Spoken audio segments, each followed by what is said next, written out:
नमस्कार। कई बार छोटी छोटी घटनाएं कितना बड़ा रूप धारण कर लेती हैं ये किसी को पता भी नहीं होता। आप याद कीजिए कि अब से लगभग 2 साल पहले की बात है जब साउथ की राजनीति में, तेलंगाना की राजनीति में खासतौर से केसीआर और उनकी पार्टी बीआरएस का जलवा था। तूती बोल रही थी उस समय। लगातार दूसरी बार केसीआर मुख्यमंत्री बने हुए थे, पूर्ण बहुमत की सरकार चला रहे थे और उनका इरादा यह था कि नरेंद्र मोदी के स्थान पर खुद प्रधानमंत्री बन जाऊं, सारे विपक्ष को एक छतरी के नीचे ले आऊं, वन अम्ब्रेला के नीचे ले आऊं और सारे नेता जो है विपक्ष के मेरा समर्थन कर दें। इतना बड़ा भरोसा था केसीआर को कि उन्हें ऐसा लग रहा था कि अगर बीआरएस, देखिए टीआरएस को बीआरएस में बदला था उन्होंने, तेलंगाना राष्ट्र समिति को भारत राष्ट्र समिति में इसलिए बदला था कि जिससे उनकी पार्टी नेशनल वाइड हो सके। कभी उद्धव ठाकरे से मिलने जा रहे थे कि साहब हमें समर्थन दे दो, कभी नीतीश कुमार से मिलने जा रहे थे, ममता जी से मिलने के लिए गए, ममता जी को तो कहा कि डोसा खाने के लिए हैदराबाद आ जाओ। इतने बड़े उम्मीद थी। और ये भी बताते हैं कि उन्होंने विपक्ष के सामने, यानी कि जब तक इंडिया अलायंस नहीं बना था, विपक्ष के सामने ये ऑफर रखी थी कि अगर मुझे मोदी जी के सामने आप पीएम फेस प्रोजेक्ट कर दो तो सारे लोकसभा चुनाव का खर्च मैं अकेले उठाने के लिए तैयार हूं। अब आप समझिए कि केसीआर के पास, उनकी पार्टी के पास कितना धन बल था। लेकिन उनका यह ख्वाब अधूरा रह गया। उनके साथ मिलने के लिए केसीआर गए पटना में नीतीश कुमार से मिलने के लिए, और तेजस्वी यादव उस समय डिप्टी सीएम थे। दोनों ने बैठकर इनके साथ प्रेस कॉन्फ्रेंस की और जब ये उड़कर चले आए हैदराबाद तो नीतीश कुमार ने कहा कि यार ये साउथ का आदमी यहाँ पर तय करने आया है कि प्रधानमंत्री कौन बनेगा, इससे बढ़िया हम ही ना तय कर लें। और उसके बाद फिर इंडिया अलायंस का गठन हुआ, पटना में बैठक हुई, फिर बेंगलुरु में बैठक हुई और उन बैठकों का सिलसिला चला और ढाक के 3 पात। लेकिन उनकी शर्त यह थी केसीआर की कि कांग्रेस और बीजेपी दोनों से ही किनारा करना है। शरद पवार कह रहे थे कि यार कांग्रेस को कैसे अलग रखा जा सकता है, कांग्रेस को तो साथ लेना पड़ेगा, विपक्ष की सबसे बड़ी पार्टी है। और अंत में केसीआर अपना विधानसभा चुनाव भी बुरी तरीके से हारे। तेलंगाना में कांग्रेस की सरकार बन गई। उन्हें डर था कि बीजेपी आएगी, आ गई कांग्रेस।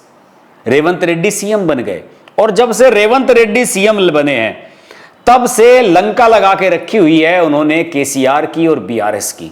केसीआर तो लंबे समय से अस्वस्थ हैं, उनके बेटे हैं केटीआर, वही पार्टी चला रहे हैं, वही प्रभावशाली मंत्री हुआ करते थे जब उनकी सरकार हुआ करती थी। बहरहाल हम ताजा घटनाक्रम पर चर्चा करेंगे। ताजा घटनाक्रम यह हुआ है कि मंगलवार को केसीआर ने अपनी बेटी के कविता को पार्टी से निकाल दिया, सस्पेंड कर दिया। पार्टी की एमएलसी है, सगी बेटी है, अपनी बेटी है, केटीआर की छोटी बहन, और उसको पार्टी से निकाल दिया। ऐसा तो भाई कहीं होता नहीं है। ठीक है कि राहुल गांधी को आगे बढ़ाने के लिए सोनिया गांधी भी प्रियंका गांधी को पीछे कर देती हैं, लेकिन पार्टी में बना करके रखती हैं, सांसद हैं, उन्हें साथ साथ तो रखती हैं, बेटी मानती हैं अपनी। लेकिन केसीआर ने ऐसा क्यों किया, ये एक बड़ा रहस्यमय सवाल है। देखिए इसके जो तार है ना, दिल्ली के शराब घोटाले से जुड़े हुए हैं। लोगों की स्मृति बड़ी कमजोर होती है, इसलिए मैं फिर से याद दिला दूं कि 2023-24 में जब केसीआर की वहां सरकार थी, उसी समय यह शुरू हो गया था दिल्ली शराब घोटाले का घटनाक्रम। वैसे तो दिल्ली में तो शराब घोटाला 21-22 से ही शुरू हो गया था, कोविड के काल से ही इसमें गिरफ्तारियां शुरू हो चुकी थी और इसमें बहुत कुछ हो चुका था। लेकिन धीरे धीरे जब इसमें यह खुलने लगा कि हैदराबाद का, साउथ का एक माफियाओं का जो कार्टेल है वो इसमें इन्वॉल्व था और के कविता जो एमएलसी थी उनका नाम आ रहा था इसमें, तो उसके बाद सारी धुरी घूम गई थी और के कविता की तरफ फोकस हो गया था। के कविता से एक बार पूछताछ हुई हैदराबाद में ही। एमएलसी हैं अपनी पार्टी की, वहां के मुख्यमंत्री की बेटी, और ईडी उनसे पूछताछ करने के लिए आई। पूरे घर को घेर लिया गया था, विरोध प्रदर्शन हुआ था। प्रदर्शनकारी और जो उनकी केसीआर की पार्टी है बीआरएस, उसके कार्यकर्ता सड़कों पे थे, बड़ा हंगामा हुआ था। फिर पूछताछ के लिए के कविता को दिल्ली बुलाया गया और वहां ईडी ने उनको अरेस्ट कर लिया। मार्च 2024 में गिरफ्तारी हुई थी के कविता की, जमानत मिली अगस्त 2024 में। इस बीच लोकसभा का चुनाव भी निपट गया उनके जेल में रहते रहते ही। इससे पहले के कविता 2019 का लोकसभा चुनाव लड़ी थी, निजामाबाद सीट से हार गई थी और हार के लिए उन्होंने अपनी पार्टी के ही नेता और अपने भाई केटीआर को दोषी ठहराया था। इतनी नाराज हो गई थी कि भाई को राखी तक नहीं बांधी थी। इसे कहते हैं रिश्तों में खटास। राजनीति, पैसा, दौलत, प्रॉपर्टी, ये ऐसी चीजें हैं जो अच्छे अच्छे रिश्तों को तोड़ देती हैं।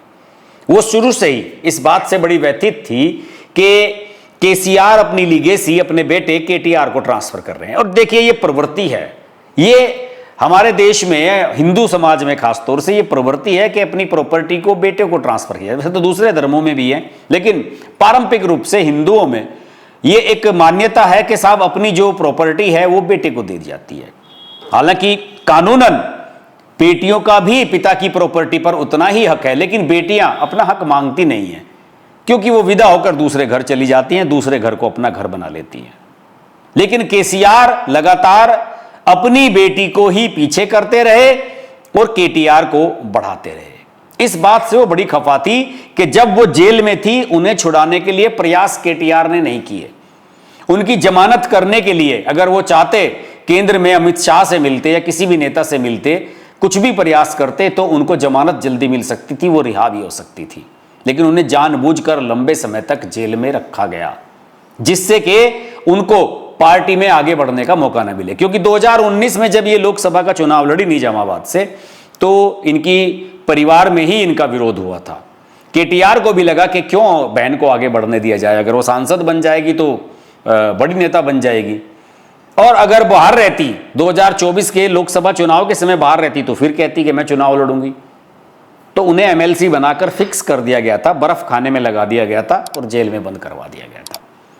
यह घटनाक्रम कोई छोटा मोटा घटनाक्रम नहीं है कि कविता लगातार क्षुब्ध थी और नाराज थी। उसमें रेवंत रेड्डी ने एक बड़ा काम किया। मैं आपको बताऊं कि एक कालेश्वर परियोजना शुरू हुई थी। कालेश्वर परियोजना को एक बहुत बड़ी योजना कहा जाता है। तेलंगाना के 20 जिलों में लगभग 45 लाख एकड़ भूमि को सिंचाई के लिए पानी उपलब्ध कराने का काम इसमें किया गया था। हैदराबाद और आसपास के गांवों के लिए पेयजल और औद्योगिक उपयोग के लिए पानी देना भी था। इसमें यह था कि इसमें नहर नेटवर्क को इस तरीके से करना था कि पानी को गुरुत्वाकर्षण के बजाय शक्तिशाली पंपों का उपयोग करके ऊंचाई पर जलाशयों तक पहुंचाया जाए। पंप के थ्रू पानी को लिफ्ट करके ऊपर पहुंचाना और आगे उसको सप्लाई करना। बहुत बड़ी महत्वाकांक्षी योजना थी और इस महत्वाकांक्षी योजना को 2019 में शुरू किया गया था। अब रेवंत रेड्डी की जब सरकार आई तो उसने पाया कि इसमें बहुत धांधलेबाजी हुई, डिले हुआ, अतिरिक्त पैसा खर्च किया गया, पैसे का कोई खास हिसाब किताब नहीं रखा गया और इसमें बीआरएस के कई नेताओं के नाम आए। हरीश राव चचेरे भाई हैं के कविता के और बीआरएस के बड़े प्रभावशाली नेता हैं। बीआरएस के ही एक पूर्व राज्यसभा सांसद है जे संतोष कुमार, उनका नाम आया और के कविता इस बात से बड़ी क्षुब्ध थी। इन्होंने क्या काम किया, अभी हाल ही में रेवंत रेड्डी ने यह सिफारिश कर दी है कि हम कालेश्वरम परियोजना की सीबीआई से जांच कराएंगे। देखिए कितनी बड़ी राजनीति है, उसी सीबीआई से जिस पर राहुल गांधी भरोसा नहीं करते। कांग्रेस के सबसे बड़े नेता जिस सीबीआई को केंद्र सरकार की पिट्ठू मानते हैं, उससे इसकी जांच कराई जा रही है अपने राजनीतिक हित साधने के लिए। के कविता गई हुई थी अमेरिका, तो के कविता अमेरिका से लौट करके कल आई। उन्होंने आकर के प्रेस कॉन्फ्रेंस की और उन्होंने आरोप लगाया कि हरीश राव और जे संतोष कुमार जैसे लोगों ने इस परियोजना के ठेकेदारों के साथ मिलीभगत की और इस मिलीभगत से उनकी पार्टी की बदनामी हुई और उनके भगवान स्वरूप पिता की भी बदनामी हुई है इन लोगों की वजह से। उन्होंने यह बयान दिया, प्रेस कॉन्फ्रेंस की, और इसके बाद आज केसीआर ने उनको पार्टी से हटा दिया। इससे पहले एक घटना और हुई थी के कविता के खिलाफ। 25वां अधिवेशन था, स्थापना दिवस था टीआरएस का, तेलंगाना राष्ट्र समिति या बीआरएस जो भी कह सकते हैं, क्योंकि तेलंगाना की लड़ाई केसीआर ने लंबे समय तक लड़ी, इसलिए उन्हें 2 बार तेलंगाना के मुख्यमंत्री बनने का मौका भी मिला। उसका स्थापना दिवस कार्यक्रम था, तो उस अवसर पर के कविता को उसमें बुलाया नहीं गया था। साथ के कविता ने अपने पिता को एक चिट्ठी लिखी 6 पेज की, बड़ी इमोशनल, और उसका मूल सार ये था कि मेरे पिता तो भगवान तुल्य है, लेकिन उन्हें राक्षसों ने घेरा हुआ है। तो बताया जाता है कि केटीआर एंड अन्य पार्टी जो बीआरएस के अंदर जो के कविता के विरोधी थे, उन्होंने इस चिट्ठी को मीडिया को लीक कर दिया और यह डिक्लेयर करवा दिया केसीआर की नजर में कि यह बागी हो गई है। चिट्ठी लीक कराई के कविता के दुश्मनों ने और आरोप के कविता पर लगा कि उसने मीडिया को दे दी है और पार्टी को इस तरह से उछाल रही है। तो यह एक राजनीतिक अंतर्द्वंद की कहानी है। हर घर परिवार में ऐसा होता है। और देखिए, इतने बड़े लेवल पर पहुंच जाने के बाद भी राज्यों के मुख्यमंत्री, उनके परिवार, बेटियां, बहुएं, ये सब इतनी बड़ी लड़ाई में इन्वॉल्व हो जाते हैं। रिश्तों की कोई कदर नहीं, ना भाई बहन को कुछ मानता है, ना बहन भाई को कुछ मानती है, और चचेरे भाई का तो खैर छोड़ ही दीजिए। अब इस पूरे घटनाक्रम ने के कविता के राजनीतिक भविष्य पर सवाल खड़े कर दिए। कुछ लोग कह रहे हैं कि शायद वो बीजेपी में चली जाएंगी, और जिस समय, हालांकि मुझे लगता नहीं कि वो बीजेपी में जाएंगी, जिस समय वो जेल में थी, ईडी ने उन्हें जेल में ठूसा हुआ था, तो उस समय तो उन्होंने ये आरोप लगाए थे कि मुझसे बीजेपी ने यह ऑफर किया है कि अगर आप बीआरएस का विलय बीजेपी में करवा लें तो आपको छोड़ दिया जाएगा।